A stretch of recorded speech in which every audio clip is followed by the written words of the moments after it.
Good morning, good morning, good morning, everyone, and welcome to Content Palooza. For those of you who may not have been with us on Monday and Tuesday of this week, we are doing a Content Palooza this every day this week at 11 a.m. Eastern Standard Time.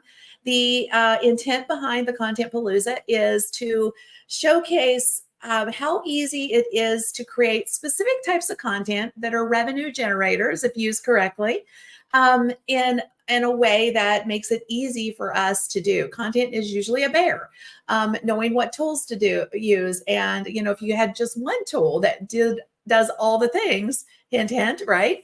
It would be super sweet not to have to invest in multiple kinds of tools when you could just use one tool and streamline your content creation.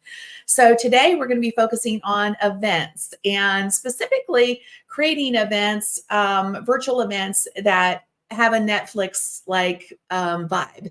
If you give great value, then they're going to be like, well, what else can I learn? So you've probably seen virtual events, but you may be like, well, can I do a virtual event? And the short answer is yes, you can. I mean, essentially, that's what we're doing this week with the Content Palooza. It is a virtual event where we have great, amazing speakers that are coming and sharing their expertise with you and around specific topics. You all can do the same. It is not that difficult. So the intention, though, is to paint the possibles for you today and show you how you can do the exact same thing and why it would matter to you. So a couple of things as you guys are coming in. Where in the world are you today? Would love to know where everyone's coming in from.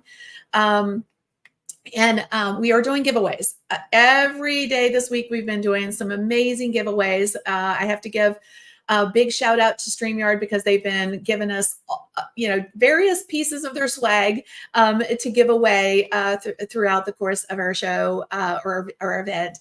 And we're super excited about being able to share the giveaways and share the amazing swag. I mean, I've been repping all week my content, my swag, my t-shirts, my sweatshirts. I told one of the guests, I'm like, I think people probably think that's the only clothes I have because I literally wear them all the time, especially in the winter. The hoodies and the long sleeve tees are my absolute favorite. So if you are a lucky winner chicken dinner, then you're going to love the content. I'm sorry, I got content on my brain. You're going to love the giveaways. How do you win? You use the hashtag event in the comments to win. So this is very important that if you want to be entered into the contest to win, that you use the hashtag events. Just hashtag events in the down under, and you'll be able to win or be eligible to win some of the giveaways that we're given today. So make sure you do that consistently so that you have an edge. Okay. Love it if you know somebody that can benefit from this content that we're sharing today. Sprinkle it out into the world. If you have somebody in mind specifically that you think would get value from it, tag them, bring them on in. We would love to have them share as much of this amazing sauce with as many people as we can. And I obviously have questions from these amazing women that we're going to have today. We're having an all-women panel today, so I'm excited that they all agreed, and they've got some incredible experience. I'm personally super excited about having our guests today. Obviously, I'm going to be asking questions, but please ask your questions. If something pops up and you're like, I'd like to know more about that, ask your questions. We'll pull in as many of them as we can. If we don't get to someone's question, we'll certainly circle back to it after the show today. But ask your questions. I'm not the only one here that can ask questions. Okay, I think that is it. So what we're going to do next up, just real quick, let me see, checking in from Rachel says she's from a small town. Rachel, where in Virginia are you? Because I think I might be in the smallest town in Virginia. Maybe. I don't know. So we have no stoplights here. And I just moved back from Tampa, Florida. And let me tell you, coming from Tampa to a rural little bitty place that's like 45 minutes from any town has been different. Let's just put it that way, different. So I'm just curious, where in the world, what little town are you in Virginia? It would be funny. Okay, so Greenlee, Colorado is where Robin's from. All right, excellent. All right. Again, feel free to use the hashtag events at all throughout the course of today's. Let's see. Oh, sorry. I'm clicking on too many things here. Let me get everything cleaned up and we will be ready to go. So Rachel says South Hill. I'm not sure where that is. I'll have to get my little what do you call it? My Google map out later and find out where you are. All right, so let me introduce everyone to our special guest today.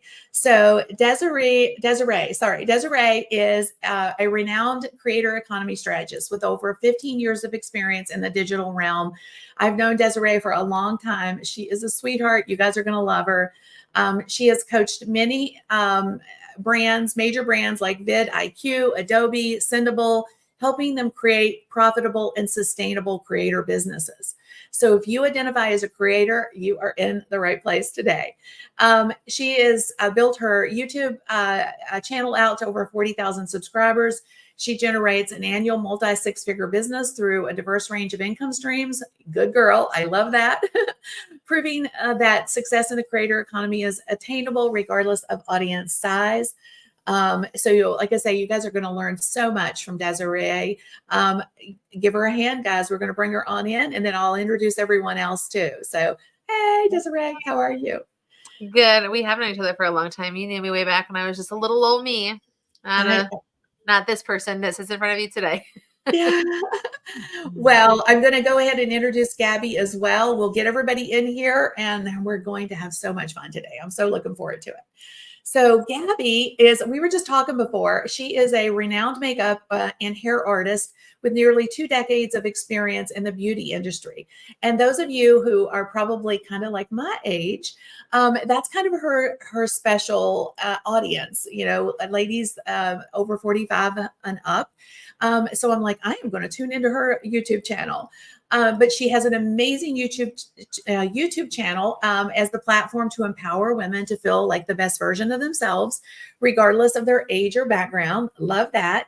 She shares insider makeup and hair tips and techniques. And again, that's all about enabling women to master their look from the comfort of their home and feel great about themselves in the process. But one of the things that I am super fascinated about, and we were just having a conversation before the show, is she is very dedicated to inclusivity. I love that. And she features on her videos subtitles in over 60 different languages, y'all. Can you imagine? I'm like, how do you do that? But most of her videos are available dubbed in French, Portuguese, and Spanish. And because she has started to do that, her audience is just growing by leaps and bounds. So very, very intrigued by that. So if that's something you're interested in doing as well, you're going to love learning from Gabby. So Gabby, everybody give Gabby a hand. All right, excellent. We got one more, and we'll have our I call this our Brady Bunch squares here today. We'll have to do the wave to each other if we can get it right. I'm not sure.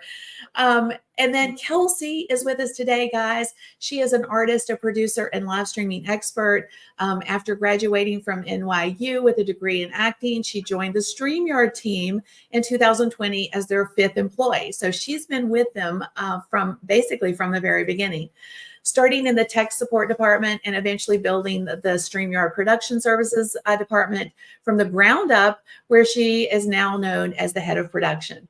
So she has a background in performing and so that she's really been able to leverage that to help build audience, connect the dots with the vision that you have in your business. So you're going to learn a ton from Kelsey today. So guys, welcome Kelsey to the stage. Hey, Kelsey. Hey, thanks for having me, Kim. All right. So as everybody is coming in, so I see Barb is here. She's coming in from Albuquerque. So welcome, Barb. All right. So let me start with you, Desiree. Obviously, you've helped a lot of businesses and brands over the years build out their creator strategies. but when it comes to virtual events, how do you think a virtual event can help people or help brands or businesses, whether they're solopreneurs or a brand, build an audience? Heavy question. Okay, so you're not strong. Okay, so those are easy. Like, tell me about your favorite color. What do you do? No, I think that the thing about events that's really impactful for like building out your audience is when you're building an event, I think the best way to do it strategically is to have other people that come on to your virtual event. So I did this last year actually with the Women of Video, which is a podcast I've been doing for almost 5 years.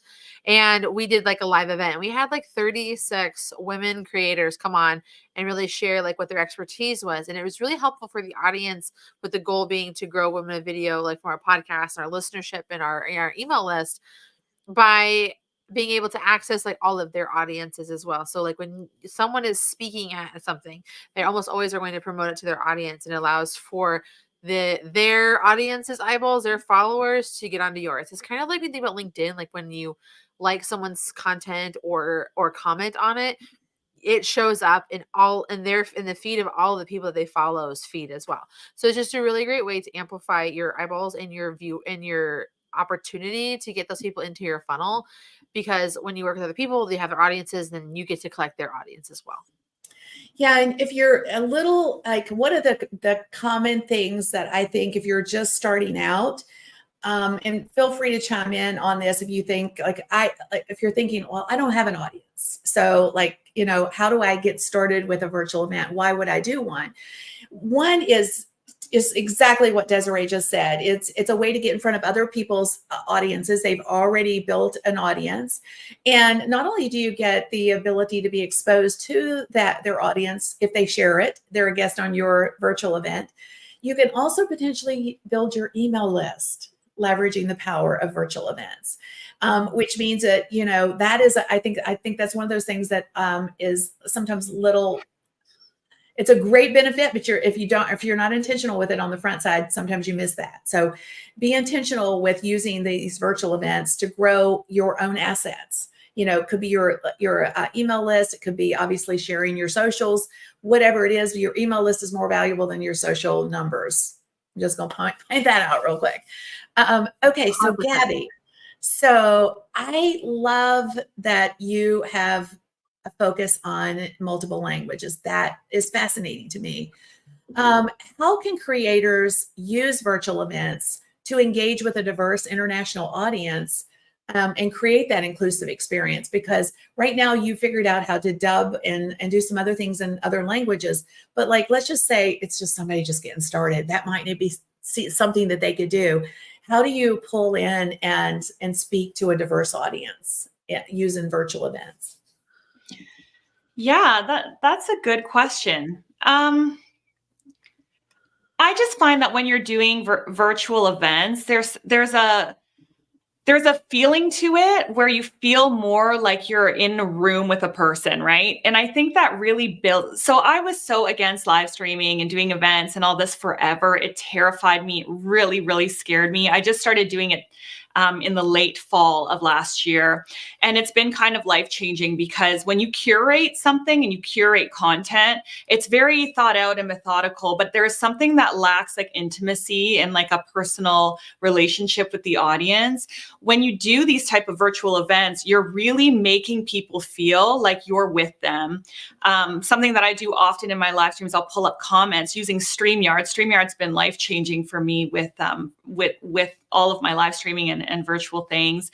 And when you pull up those comments, that person feels like, oh my gosh, you're talking to me. So I'll say specifically like, oh, Kim just said this. Okay, Kim, let me tell you something about your hair. And I talk to them like directly to them.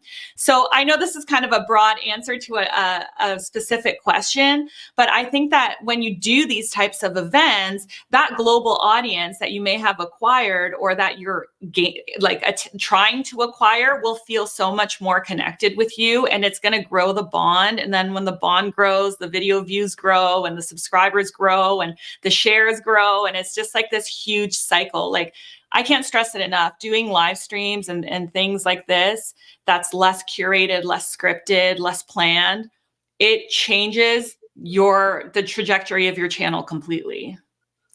Absolutely, 100% agree. I mean, I have always said that I think live video is the fastest path to the know, like, and trust factor that I've ever seen.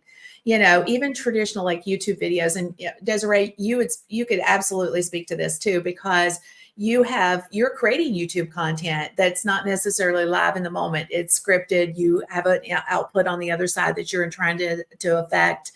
And I think that just that vibe that you get, that use your word, Gabby, that intimacy is hard to replicate in that. And it's not that that type of content's is less valuable, where you're doing the production and, trying to, make it YouTube-y, for lack of a better way of saying it. It's just a different type of content. Go ahead, Desiree. Okay, so I love that you're talking about this, because I think that what you both have said about how live streaming connects so much know, like, and trust, there is such a great power that's available to us as creators and creatorpreneurs, where we can go live and then we can turn that content into YouTube video content in a really smart way. The master of this, like, bar none, is Sean Cannell. Sean Cannell will do these fantastic long, like, 2-hour long live streams around a really specific topic, and he will outline what he wants to talk about. He'll have all his slides ready within Streamyard. He'll do videos and all this stuff. So it's almost like having a fully produced content piece that you deliver as a live stream, and then you can optimize it and do the YouTube-y things to it so that it can still perform well. And what's really nice about within YouTube specifically, once you've gone live, so you can go in and edit out your video. So like if you want to delete like the countdown in the beginning, or like the introduction stuff, because the objective of a YouTube video is to hook out the gate, you can get rid of all that pre-stuff.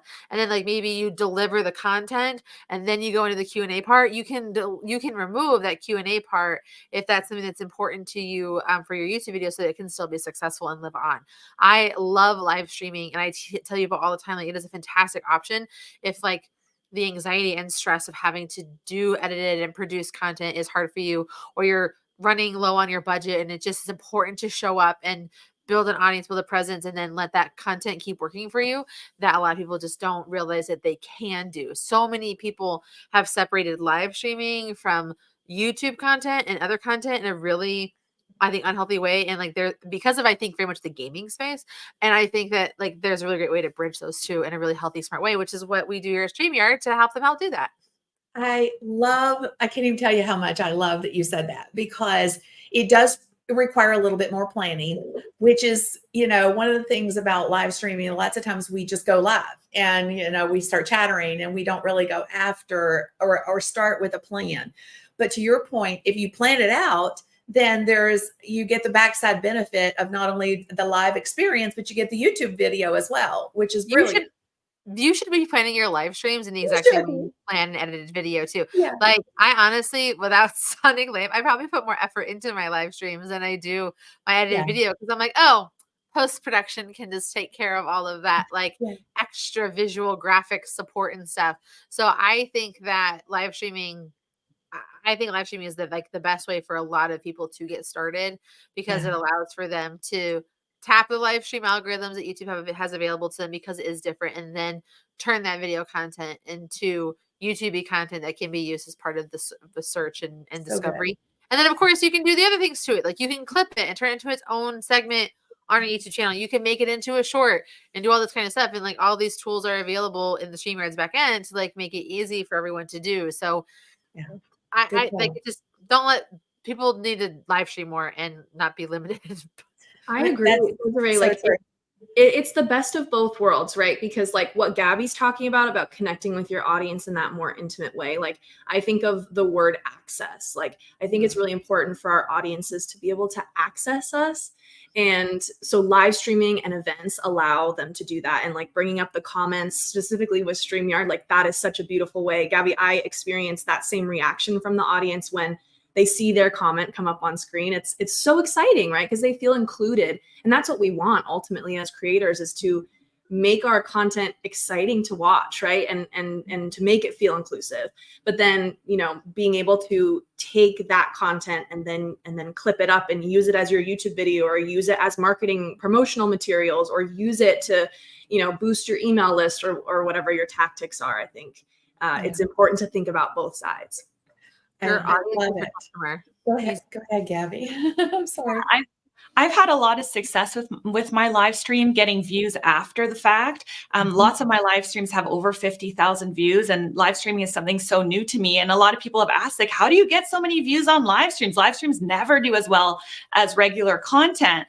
And it's exactly what Desiree's saying, what Kelsey's saying, like, you really have to plan it. Like, one of my biggest tips, if you're new to live streaming, you're interested in doing it, is make a phenomenal thumbnail and title, right? Packaging is everything. And then reinforce your packaging immediately. So don't go live, hey guys, like blah, blah. Like, I do the same. I start with a hook. Today, we're going to be talking about 10 tips that are going to make you look a lot younger after 50. Are you ready for it? Like, that's the first live. We're already. Yeah. So it's like, you got to hook them. You got to think about it like a pre-recorded piece of content that's more intimate. So I don't like diddle daddling. I don't like wasting time. Like, I have a kind of a law of the land, like template. And then I bring in audience questions and we kind of detour and stuff, but it's always moving. It's not just like unplanned and boring, because then you're not going to get views after the fact. You're going to get your diehard fans, and that's it. You want to be served on search. You want people to click and watch later. Yeah. Oh my Such gosh. a great point. Yeah. And so that goes back to, if you're going to use live video, and in an event, I mean, technically it doesn't have to be an event. You make them events. I mean, it doesn't have to be 5 days long, every live stream or every, piece. I think of the live concept does, I think you've all got that message. So the live piece does really give an edge to your content, because it makes your audience, it pulls your audience in. It gives them an ability to be a part of something that you're creating in the moment for them. So Kelsey, that takes me to I'm sorry, Gabby. No, Kelsey, I'm sorry. This is because of your experience with acting, and specifically with your experience with the head of production at Streamyard. What do you think are key elements that make a virtual event captivating and engaging to an audience? Because we're just starting to talk about that. Like, so getting a little bit more specific with what you think would really drive that engagement and make the content really pop. 100%. Yeah. And it's such a good question. In my background, I've always been trained to think very deeply about the audience. Like, that's what performing is all about. And I think the same principles really apply to live streaming and creating content. It's just a different form, right? Like, of course, we're not hearing the audience applaud after a song that we sing or something like that, but you still have to be just as tuned into what they're needing or what they're looking for. So Gabby, I'm completely agreeing with you on it sounds like what you're talking about is efficiency with your content. It's like you create that thumbnail, you get the hook, but then you also stay on track and you have that structure for your live streams that makes your audience feel like this is a really productive time. And there's going to be a lot of like tidbits of knowledge that I want to stay for, but I also feel really included, right? Going back to that piece. So I think that's a really big thing that is an underrated kind of concept, is the level of preparation that I think is necessary to have a successful live stream or virtual event. A lot of us maybe think, oh, because it's live, I can kind of just wing it, right? And that is maybe how it looks in the moment. It might look really natural and really unscripted, but I think to get to that place, you have to be quite prepared with your structure and what you're going to be doing. So thinking about that from a content perspective, but then also because I'm in the production realm, I'm also thinking about all of the behind the scenes things that kind of support that content structure. So we're talking graphics. Like, that's a big thing I always talk to my clients about, is how do you want this to look? Like, it beyond just your guests' backgrounds, right? And maybe the layout, like, what kind of background are we wanting to put behind it? What logos do we want? Do we want to incorporate the lower third banners? There's so many things that specifically the StreamYard platform is able to do, like, very easily to really level up your content. Do we want to bring in music? Do we want to have, a welcome slide, maybe a thank you slide, maybe, we're doing different giveaways. So let's do a screen share. Let's change out the layout just to support what you're saying. And I think tying those two things together, like the production elements, as well as the well-prepared content, working together creates something that's so visually dynamic that people can't look away. I Yeah. love what you said about production, because the production capabilities is what brought me to StreamYard. I've been using StreamYard since beta. I remember being probably one of just like, and Dan's like first customers, because I was using Be Live to go live, and I was like, I do not like how this visually looks. 'Cause I'm in production, like animation and art and multimedia is my background. I was like, I don't like these weird little like bubble bottoms, and it just doesn't look good for me. I'm like, I want like the full like CNN bottom third like graphics qualities on screen and stuff. And then when I realized you could do that with StreamYard, I was like, I'm sold. I have not looked back. I use nothing else, and it's been over 5 years of that. And it's just one of those things for me, like production really does matter. Like the thing that is the thing that's become like a requirement, I think, for us to have be taken seriously and consider us to be credible in the YouTube space, especially as we're trying to be business professionals. Like, we're not talking about people that are like vloggers or people can get away with things like a messy house or like weird audio or shaky cameras. Like, when we're in the professional space, there's a certain quality expectation that we have to sit in, and that's why it's really important to have the right tools and layouts and pre-production and like in happening production to make it execute the way that you want it to look, so that it can do what you want it to do, which is be credible and build that audience. Well, and it's so, to your all's point, it's so much easier now to do that within StreamYard. I mean, you guys have seen, in fact, we're going to pause for a second and do a giveaway. And I'm going to pull up an image that we created. And this is going to be our giveaway, our very first giveaway for the day. So it's valued at $25. We're giving away puddles today, y'all. Puddles in a long sleeve StreamYard t-shirt. So that is the giveaway. So I'm going to pull up my screen and show you guys how we are creating that. Yeah, Desiree has puddles in hand there. So let me show you this. This is why it's so important for you guys to be commenting and using the hashtag events, because this is what is ultimately going to get you eligible to win the giveaways today, guys. So I'm sorry I keep harping on it, but I'm just sharing that you can see here we've got 6 entries so far, and that's not a whole lot. So those 6 people that have used the hashtag events in Down Under, there's only 6 people, so the competition is not super steep right now. So 7. So I'm just going to give you a minute. Anybody want to use the hashtag events real quick? You need that puddles. Let me tell you, like, you're talking about a toy that my kids fight over in my house. My kids have everything, and I brought those guys home from a conference, and like, they're like hang out in the bed worthy with those kids. So Yeah, it's a really fun, durable, kid-proof toy that also is a fantastic background set piece as well. Okay, so now we're up to 10. So the competition's getting a little steeper, but I'm going to go ahead and hit the draw button. Love it. And we'll find out. Yesterday I won twice, so obviously I can't win. So come on. No, seriously. Kim, congrats. I'm like, I need to win the year long. So we're going to draw again, guys. So I said, I need to win the year of StreamYard Pro account. Come on.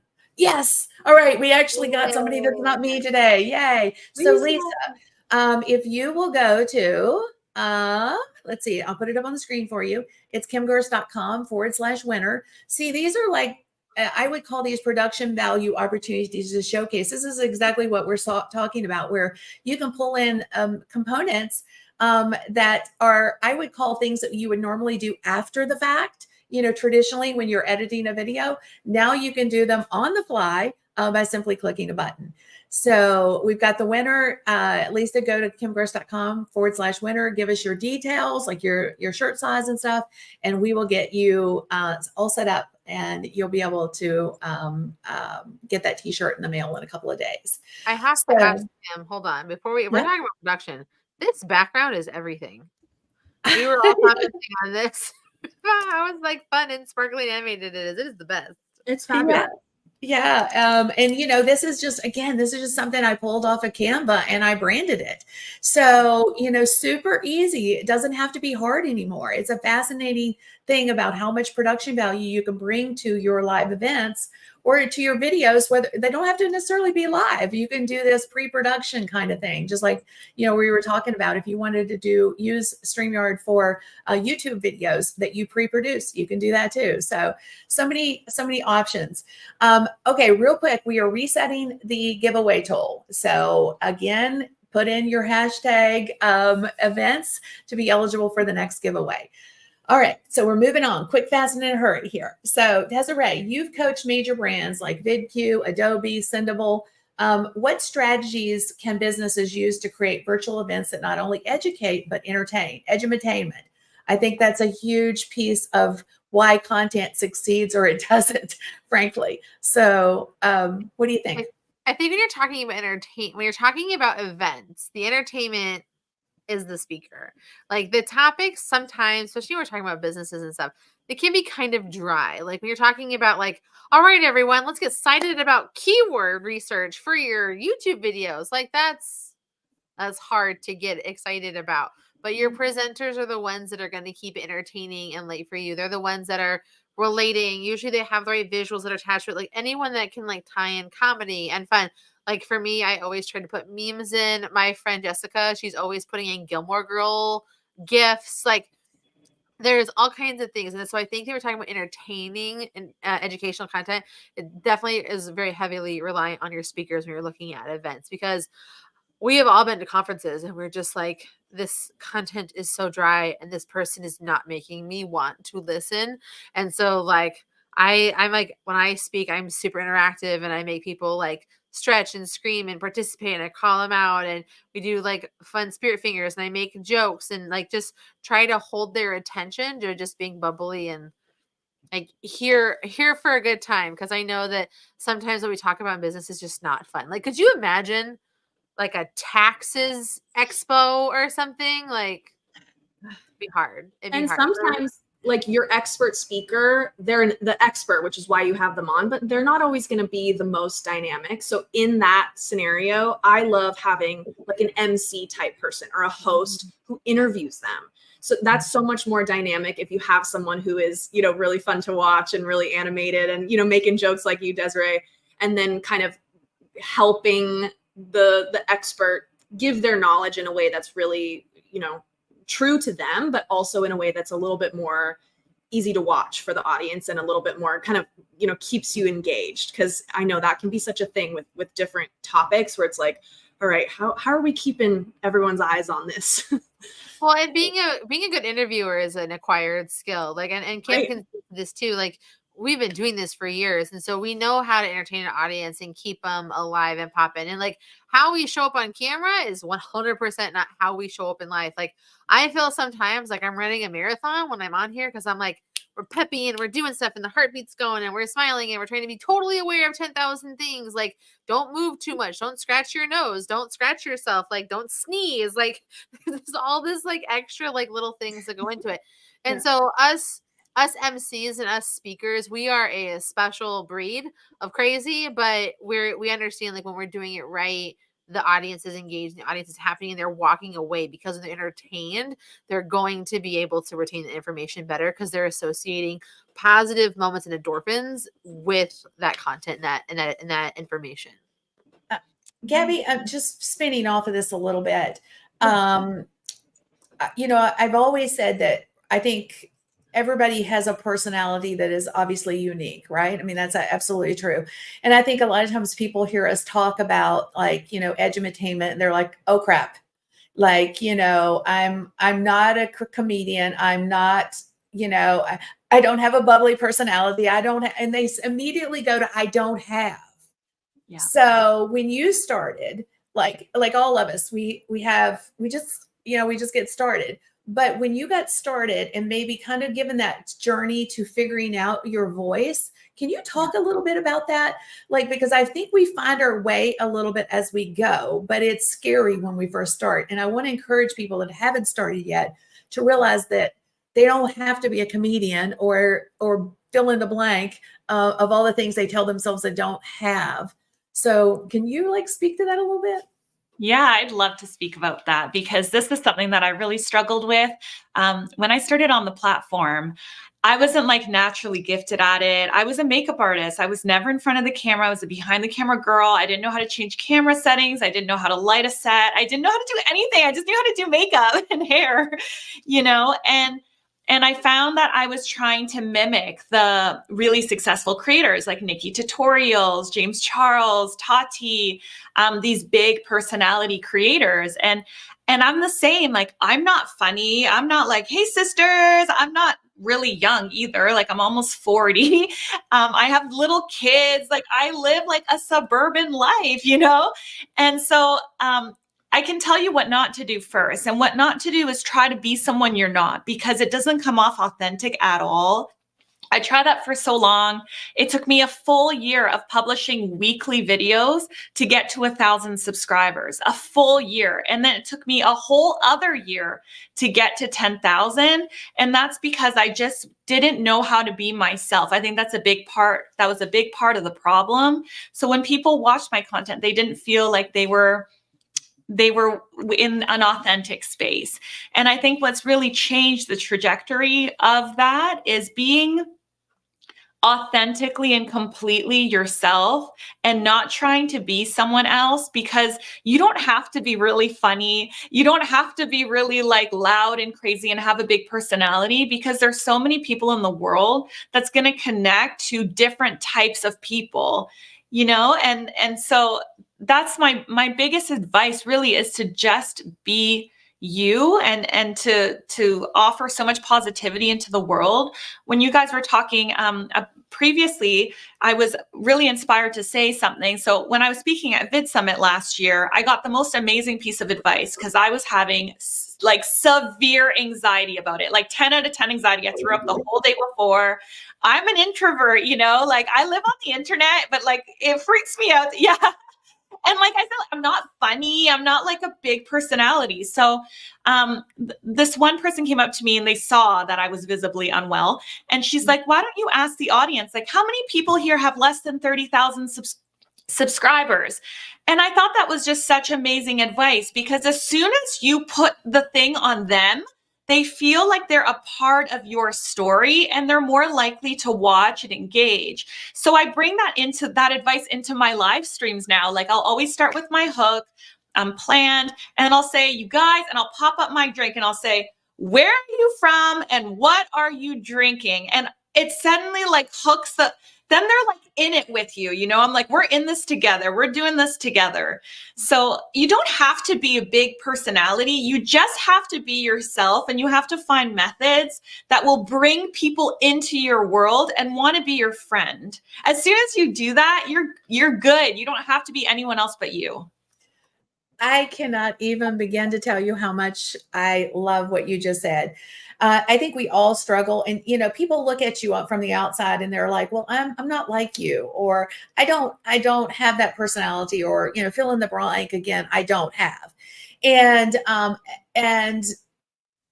think sometimes we struggle to be ourselves, which is so stupid. Like, you know, like you say, be you, and everybody's like, "Well, who am I?"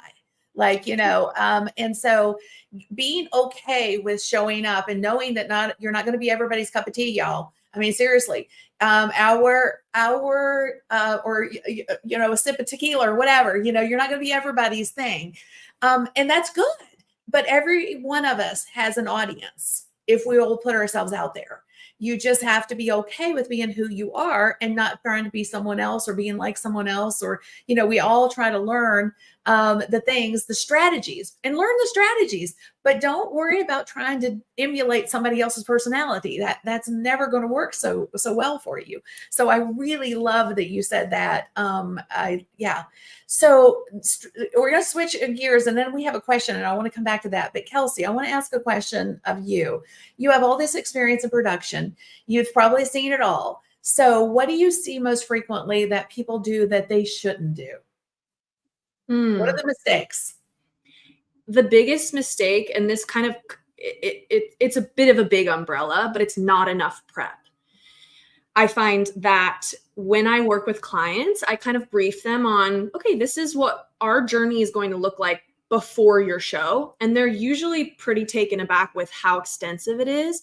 And I'm like, trust me, we need all of this time. And we end up needing all of that time, if not more. And it's often the clients who push back the most on how much time we might want to spend prepping with them, who end up needing even more when it comes down to it. So I'm talking about everything from, creating that structure of content. What's the flow of your show? And it's beyond just the agenda, right? Like you could say, okay, I'm going to have this speaker from 9 to 10.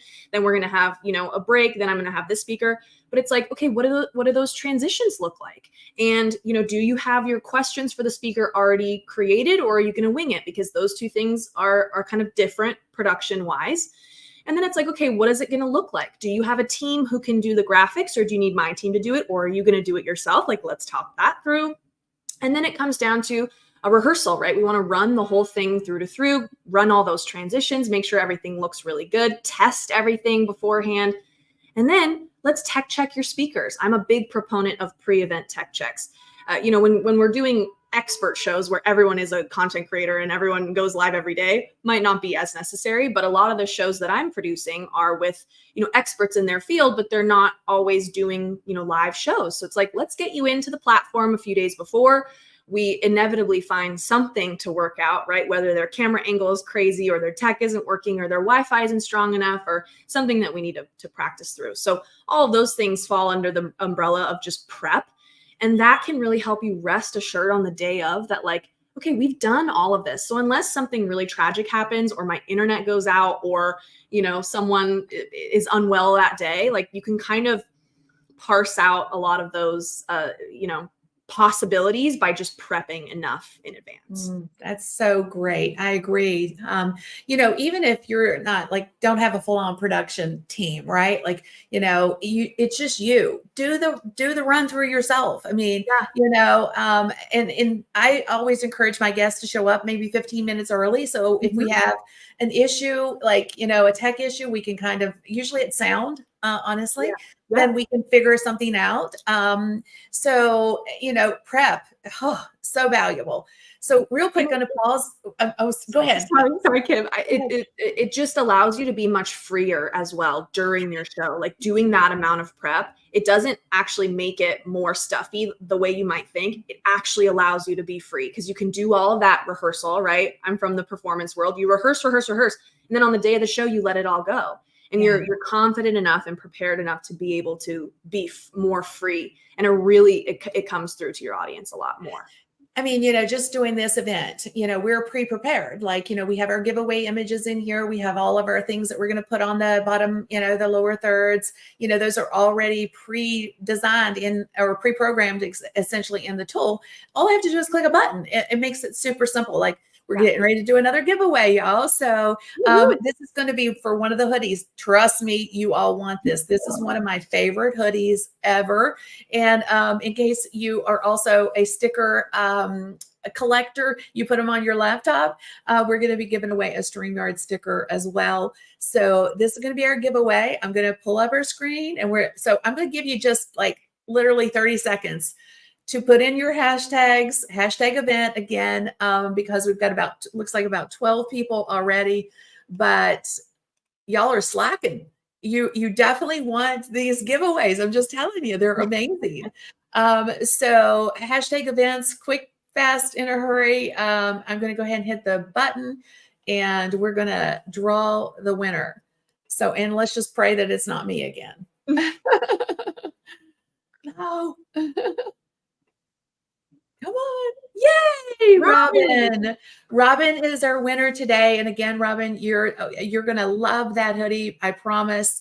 I'm going to stop the screen share, pop the, go over to kimgarst.com/winner, give us the details, where you want us to ship it as well as your size, and we'll get that out to you. Okay.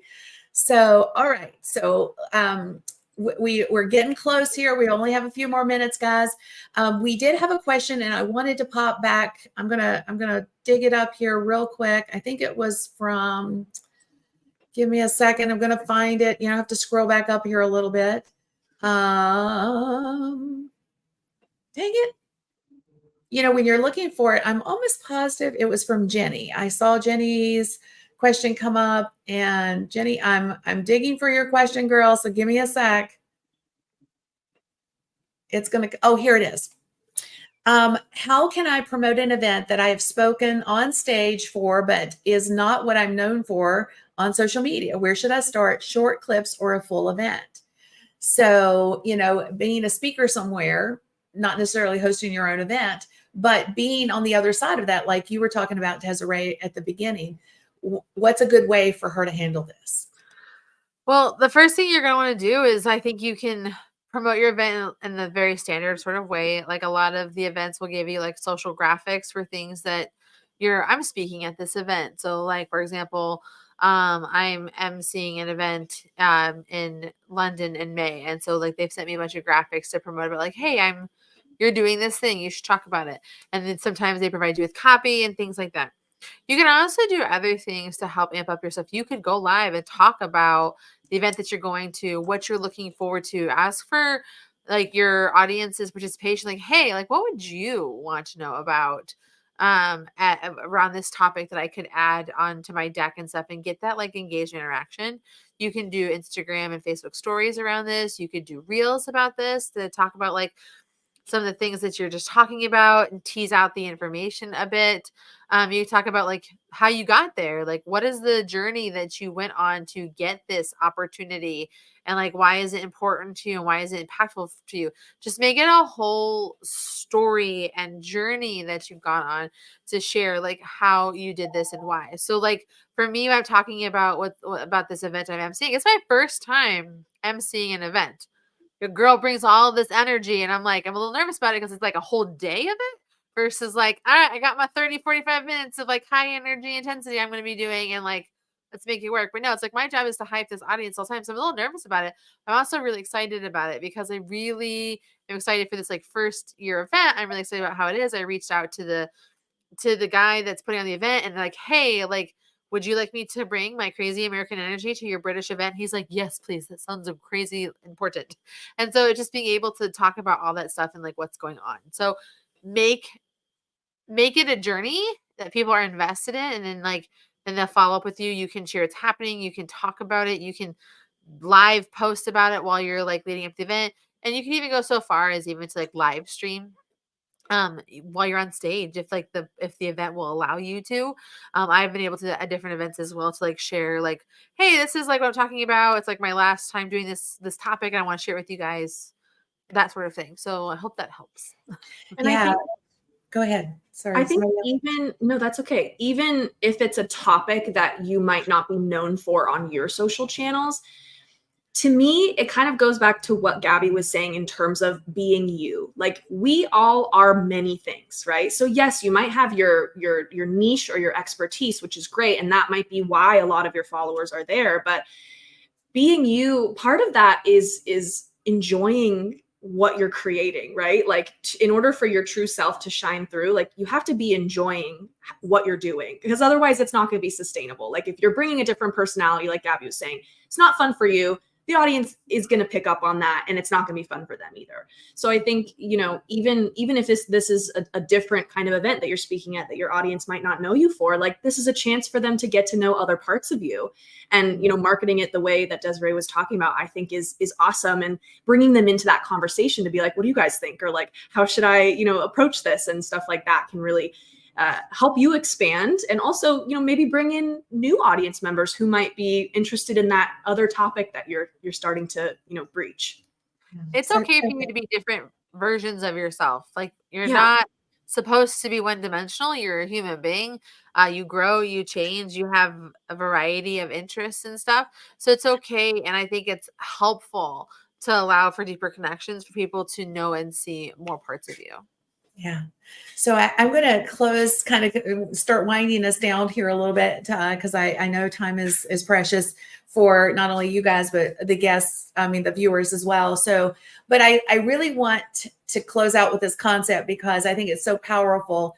Lots of times we are we hear strategies, we see strategies, but the reality of it is a lot of strategies, things that used to work no longer work. So what do you guys, and I'm just going to go around, we'll start with Gabby and we'll do Kelsey and then Desiree last, but what do you see in from a innovation perspective that is in the space that is not the traditional tried and true thing? What's new? Like, what do you think, Gabby? Yeah, the newest thing is what we mentioned earlier, really honing in on AI, AI dubbing, being able to reach a bigger global audience, offering the content in tons of different languages. That for me, has been the biggest thing. Using AI to leverage your growth, I think, is the future. And if you don't jump on it now, you're missing a massive opportunity. Yeah, I think that's spot on. I need one of those banners at the bottom that says ditto, ditto, ditto. Yeah, exactly. Sorry, Kelsey, go ahead. No, that's all right. I think for me, it's like bite-sized content is like so much of what we're consuming, and it's almost some people's attention span, literally like a minute or less. So that can be challenging, especially if you're wanting to reach maybe like the younger audience, I would say is more kind of bite-size oriented nowadays. So, coming back to the Streamyard platform, if you are a creator on Streamyard and you're creating longer form content, we now have a feature that allows you to chop that down into bite-size, shorts and reels for all of your social media channels, so that not only are you, staying true to yourself with your long form events or your long form content, YouTube videos, but you're also reaching that younger audience, or the audience that just simply prefers shorter form content.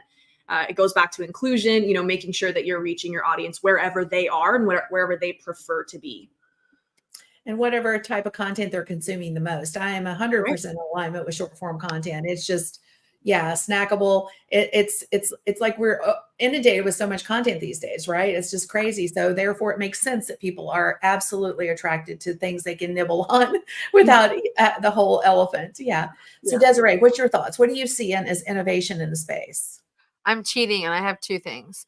My first one is what's old is new again. And it is like more long-term relationships, story-driven content that is a little bit slower, more intentionally paced is, I think, what is working really well. We're kind of getting back almost into like that vlogging era, like where we're spending a lot of time with the creators that we care about, like the details and stuff of their life. That's been doing really well. I think that we're really getting past the quote unquote Mr. Beastification of what's happening online. And my second one is, like, I think a little bit more of a cautionary tale and a reminder that we need to make sure that we're not building on rented land. I love YouTube. I love TikTok. I spend tons of time in all of those places, but we can't control when things change. And I'm not talking about like, the whole issue that we're dealing with in the United States with TikTok getting banned. I'm talking more like what happens when an algorithm change happens or something goes wrong? What happens if like your account gets deleted or hacked and stolen from you? What happens if people just go somewhere else to get their information, or they're not spending as much time in a place or whatever it may be? Or what if someone new, young and exciting comes around that does the exact same thing as you and like they're taking all of your people? You gotta find a way you have to make sure that you're building your content in a smart way where you are able to control your audience and when and how they see your content. And that comes into list building. And I also would pair that also with like a membership. Like, so if you can get your audiences to get on an email list, so you can communicate with them how and whenever you want, and also get them into some kind of a membership, not the YouTube membership, but like a secondary place like Patreon or Uscreen or something. It's going to be really beneficial for you to continue to build really strong, deep relationships with your audience rather than like this kind of surfacey one that we tend to see online. So good. And I do believe there's a lot to be said for old is new. Everything's circular. There's nothing new under the sun anymore, and a lot of things, people get tired of the same marketing techniques, which makes them ineffective after a while. So that's one of the things I'm seeing a lot in the marketing space, where a lot of things that used to work super well no longer work. So sometimes we have to revert back to things that do take more time. Like Desiree is saying, we as content creators, we're like quick, fast, we got to do the things because there's 1,001 things to do on the daily. And so we're all invested in trying to pump it out as fast as we can. But I agree. I think some things are going back to old school marketing techniques, Dan Kennedy era marketing techniques, So interesting. I love that you guys shared everything with us today. We're going to do one last giveaway, and then we're going to let everybody tell you where to connect with them, because you want to connect with these ladies, y'all. So the next giveaway is a goodie. Okay.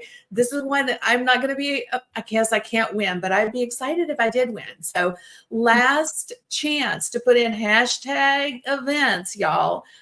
It's a 1-year StreamYard Pro license. It's valued at $468. So this is not, it's not that the t-shirts and the hoodies are not awesome. They are. You're going to love it. You're going to get probably every bit of the same amount of value out of it. But this will give you the opportunity to have access to StreamYard for a full year, the pro license. And if you don't win, I'm going to tell you how you get a 30-day trial. Okay. But we're going to pull up my screen again, and we're going to show you guys, give you one last chance, hashtag events. All right. All right. We're going to hit the go button. Here we go. Good luck, y'all. This is a good prize. This is a good one. Yeah. Yes. Who's going to win? Jim! Yay, Jim. All right, Jim's our winner, guys. This is a big give, y'all. Thank you so much to StreamYard for being so awesome and allowing us to give away so many great prizes. All right, so let me stop the screen share. Jim, real quick, just so you know where to go. If you'll go over to kimgers.com/winner, give us all your details. We'll make sure that StreamYard gets you set up and you'll have access to your pro account. Now, if you did not win today, but you want to try out StreamYard, because we've been talking all about the things that you can do with it, all the amazing opportunities from content creation, or the ways that you can create content, go get your free trials, a 30-day free trial at kimgers.com/StreamYard. Okay, so we'll go reverse again. Gabby, tell everybody how they can connect with you. Okay, I just love that Jim said I'd like to thank the Academy. Yeah. Okay, you can connect with me on my channel, my YouTube channel. It's Glam Girl Gabby, or you can find me also on Instagram. I'm really active on there. I post every day. It's also at Glam Girl Gabby. All right. So Glam Girl Gabby, guys and gals, go check her out. You're definitely going to want to check her YouTube video. I'm going to go check her YouTube videos out, because I'm like, she's going to tell me what to do with my hair, because I've been trying to let it grow, but it's not a winner for me at this point. So Kelsey, how can everybody connect with you? Yeah, so I would say, to connect with StreamYard, we have a ton of content out there, but our YouTube channel is definitely the most rich, I would say, with content. And I have some tutorials on there that I've created. Desiree, I feel like we have some videos from you on there, maybe. Oh, your girls have made a lot of StreamYard videos. Yeah, so you'll see some familiar faces on that StreamYard channel. And if you're new to StreamYard, or maybe Jim, you won that 1-year pro license, you might need some tutorials. So check out our YouTube channel. I think it's youtube.com/StreamYard. And you can see me on there and a bunch of our partners. So check it out. Awesome. And you can also find her at kelseybents.com. She has a personal brand. Oh, I sure do. Yes. I would lead with the StreamYard, but yeah, you can check me out as well. I'm an artist and an actor and a singer, so I have a bunch of stuff on my website. Yeah, check me out. Okay. And last but certainly not least, Desiree, how can everybody connect with you? As StreamYard's original content creator. And from way back in the day, like I said, I've been with them for a hot minute. Best place to connect with me is not only on my YouTube channel, which you can find at Mrs. Desiree Rose. It's also LinkedIn. LinkedIn's the place I spend a lot of my time over there. Also at Miss Desiree Rose. It's where I'm talking the deep businessy creator economy stuff over there. My YouTube channel is a lot of video and social media marketing, how-tos and tips. Okay, awesome. All right, one last reminder. Tomorrow, guys, we are going to be talking about how to create binge-worthy pre-recorded content without breaking a sweat. So today we've been talking more about the live space, but tomorrow we're going to be having our special guests, Jim Fuse and Chris Stone, and we're going to be focused in on pre-recorded, produced content without the hard heavy tech overwhelm. So show up tomorrow. We're going to be live same time, 11 Eastern Standard Time. So don't miss out. And please, please, please connect with these lovely ladies and give them a shout out for being with us today and sharing their amazingness with us. But thank you guys as well. Thank you for showing up today and being with us and spending time with us. Take care of yourselves, stay safe, and God bless. Bye. Thanks all.